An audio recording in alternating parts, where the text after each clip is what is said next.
Bonjour à tous et bonjour à toutes. Alors aujourd'hui, nouvelle vidéo pour s'occuper d'un tracteur, le tracteur de Gaël, qui marche plus.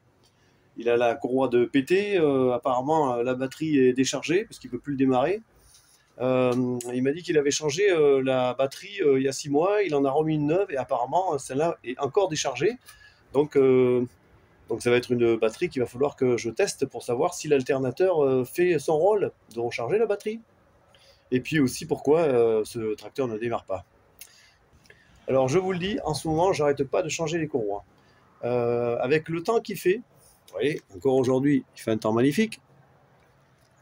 Et nous sommes le 6 ou 7 novembre.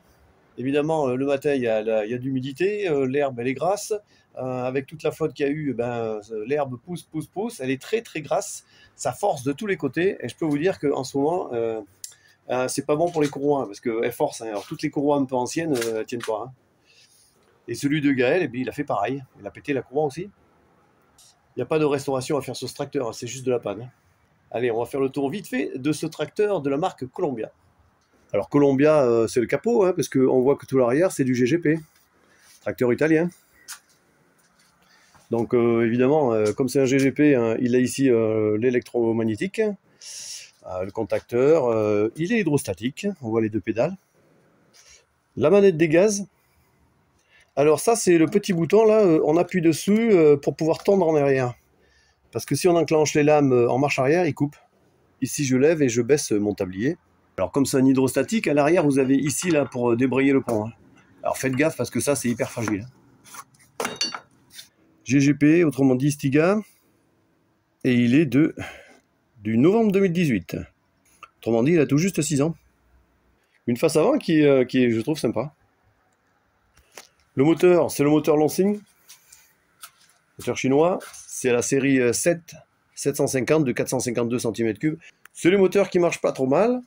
Alors comme je vous l'ai déjà dit, plus de problèmes au niveau des pièces.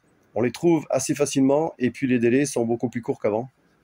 Donc si vous achetez un tracteur avec le moteur Lansing, comme avec le moteur Torx, hein, c'est pareil, ben vous pouvez, hein, au niveau des pièces moteurs, maintenant c'est bon. Bon, ben la première chose, on va mettre une batterie d'appoint et puis on va regarder pourquoi ce tracteur ne démarre pas. Bon alors j'ai changé la batterie là, j'en ai mis une qui était chargée.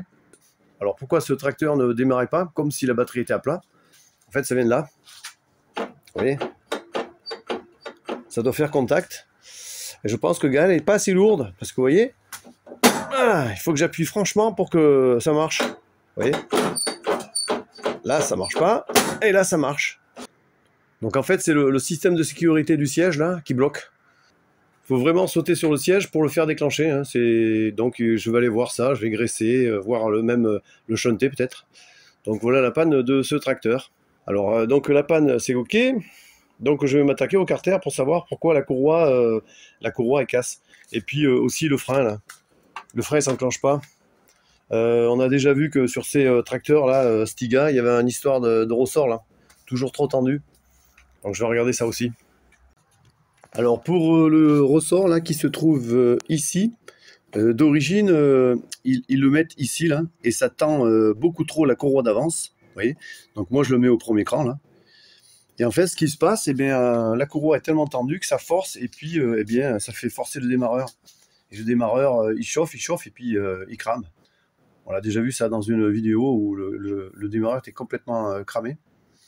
Et là maintenant, quand je tourne la clé, eh bien, ça fait pas le bruit d'un moteur qui tourne comme s'il n'y avait pas de batterie, quoi. Alors voilà, je vous montre, dès que je mets un coup de clé, le moteur part tout de suite. Et ça fait pas le bruit, vous savez, là, comme si le moteur ne voulait pas partir. Là, ça le fait plus si vous faites ça. Voilà, donc du coup, j'ai desserré un peu la vis, là. Et puis maintenant, dès que je descends, hop, voilà. J'ai mon frein qui marche comme il faut, là. Il se déclenche quand j'appuie dessus. Et là, il se met, voilà, nickel. Et si ça freine pas assez, si on n'a pas assez de frein, après, on peut régler à l'arrière aussi. Vous avez ça dans mes vidéos où je vous montre comment on règle le frein sur l'arrière. Bon, pour atteindre à ma courroie, j'ai dû enlever les plastiques qui sont sur les côtés, là. Je vous invite à aller voir la vidéo justement qui sur les Stiga, tout ça, où je montre tous les détails pour les enlever ces plastiques là. Donc j'ai fait la même chose de ce côté. Et en fait, ce qui a coupé la courroie, eh bien c'est le tendeur là qui était dévissé. Voilà comment ça a fait en fait. Hein. La poulie était trop penchée vers l'avant et puis ici là, ben, ça a coupé la courroie, voilà, dû à la grosse vis derrière. Hein. Et c'était en fait ici là que c'était dévissé. Quoi. Donc je revisse tout ça, j'ai mis une autre courroie et puis ça devrait repartir. Alors voilà ce que ça donne une fois que ma grosse vis est revissée là. Eh bien mon tendeur de courroie il est bien droit là. Et voilà, la courroie elle va rester dans son logement là, à la gorge, et ça va éviter qu'elle se coupe. Donc j'ai été faire les essais avec et tout fonctionne normalement, c'est bon. J'ai plus qu'à remonter le plastique. Alors voilà, je viens de remettre les plastiques. J'ai remis le capot. Alors le capot, je vous rappelle, il s'enlève juste avec une petite goupille là, et après il glisse sur les côtés. Voilà, ça s'enlève très facilement. Alors quand vous faites le nettoyage de votre Stiga, là, eh bien faire attention de nettoyer sous les marchepieds, parce que vous voyez où? Voilà ce qu'on y retrouve sous les marchepieds. On y retrouve de l'herbe, de la terre, de la boue, et ça pourrit les planchers vite fait. Donc faire bien attention à cet endroit-là.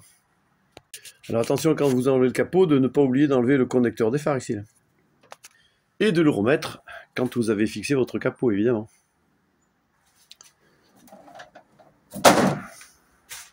Bon, on arrive à la fin de cette vidéo où on a fait quelques bricoles sur ce Stiga, notamment le changement de la courroie, la réparation parce que la poulie était dévissée. J'ai aussi débloqué le siège sur l'arrière qui empêchait le tracteur de démarrer. J'ai détendu le ressort de la tension de la courroie d'avance là pour que le démarreur force beaucoup mieux au démarrage. J'ai détendu aussi le frein. Le frein, je ne pouvais pas mettre le frein de parking. Cette fois-ci, c'est bon. J'ai fait un graissage partout. J'ai dû aussi recharger la batterie qui était à plat, mais qui fonctionne plutôt bien. J'ai regardé, j'ai testé au niveau de l'alternateur, c'est bon, ça, il fait son rôle, donc il ne devrait pas y avoir trop de problèmes. Je pense que la batterie a été vidée quand ils ont voulu le démarrer, et puis qu'il ne démarrait pas, et puis qu'ils ont vidé la batterie, notamment avec le démarreur qui force énormément. Et du coup, c'est un tracteur qui devrait repartir voilà, pour la fin de la saison, là, parce qu'il fait toujours beau. Hein. On est le 8 novembre, et il fait toujours beau. Et l'herbe pousse. Grasse. Et cette herbe grasse continue de pousser. Donc faites attention de ne pas trop baisser les plateaux. Hein. Alors si cette vidéo vous a plu, eh bien, vous pouvez liker. Vous pouvez aussi vous abonner pour retrouver tout un tas de vidéos sur ma chaîne. Et je vous donne rendez-vous pour une nouvelle vidéo. À bientôt.